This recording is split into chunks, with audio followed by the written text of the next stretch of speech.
Hello everyone, this is Angela from angelamccall.com. Today is very hot, so if you hear a noise in the background, that is my air condition and two fans blowing in my room. Today my topic is how to do a cheap podcast. I'm still doing my research, and so I decided I would write something about this. Not only it is a note for myself, but also it is a note for those who wants to start podcasting the cheap way. I found out that in podcasting, you have to have a separate hosting service just for your MP3s. Your MP3 is the one that you upload in your website and you create a feed from it. And when you sign in iTunes, you can direct that address to iTunes, and everybody else can get your RSS feed, not only iTunes. There's other stuff on a website out there or other platform that could pull out your MP3s. Anyway, I wrote down a few things that I'd like to talk about today. So I've been doing my research on microphones, right? So I mentioned it in the past that I've been eyeing on Blue Yeti, Rode NT USB, and so far I also saw a video on Apogee One, which I already have, but I'm not too happy with this, although I'm very happy with the professional sound and singing. When I sing, it sounds really good when I sing. It sounds very professional and it catch that whole sound, and my voice is louder.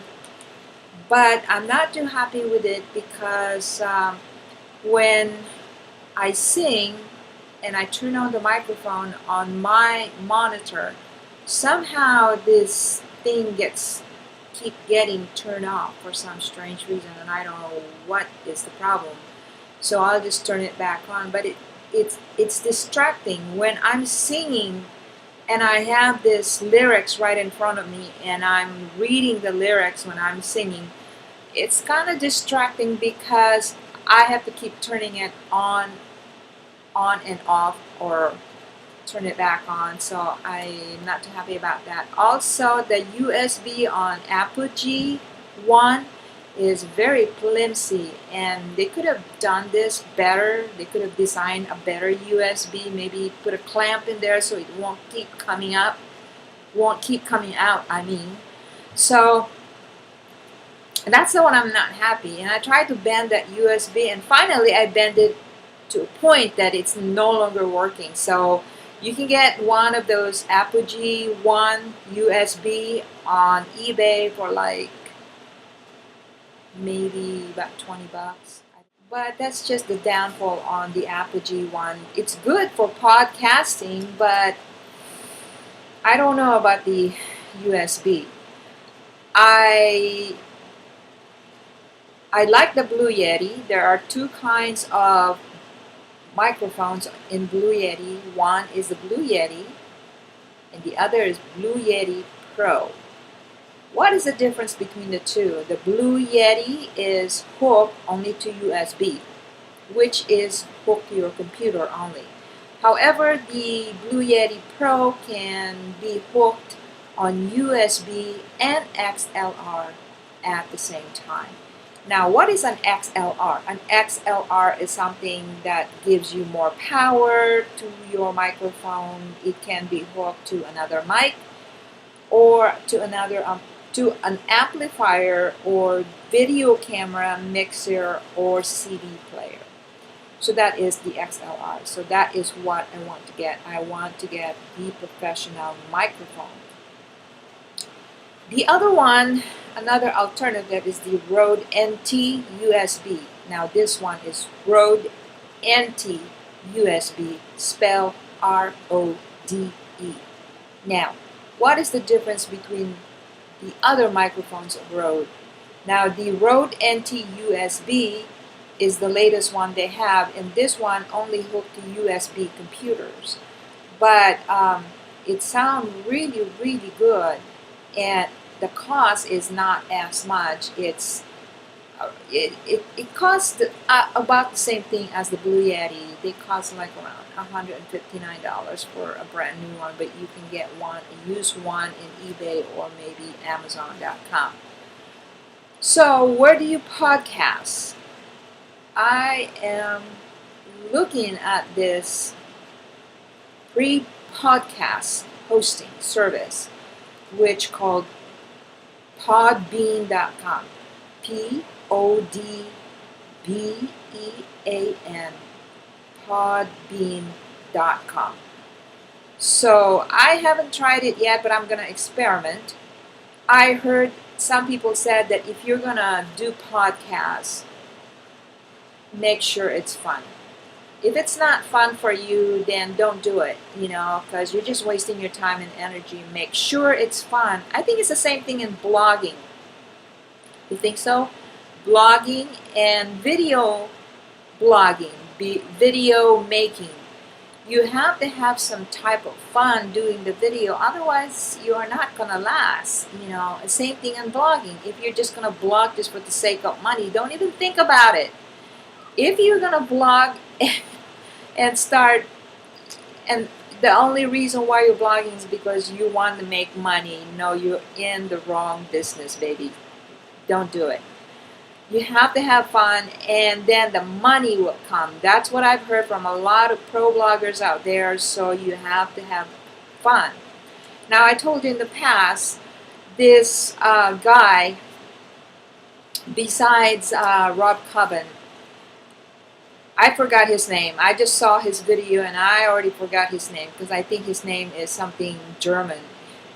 Anyway, he's the one who said there are 450 million bloggers on the internet, and there's only like 1.2 YouTubers, and there's only 250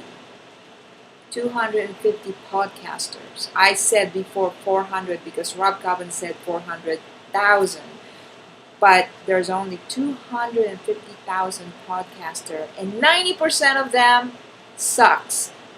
So there goes. You got really no competition. Plus, it's highly in demand. There are 1 billion smartphone users. So take that. It's a good way to know that the whole world is going on to smartphone, using this little device, this little computer in your hand. So, anyways, what else did I write? Pop filter. Now, what do I need a pop filter for? When you are podcasting, you bought this professional microphone. Now, the professional microphone can pick up all the sound. I mean, whispers, and picks up the P's and the B's.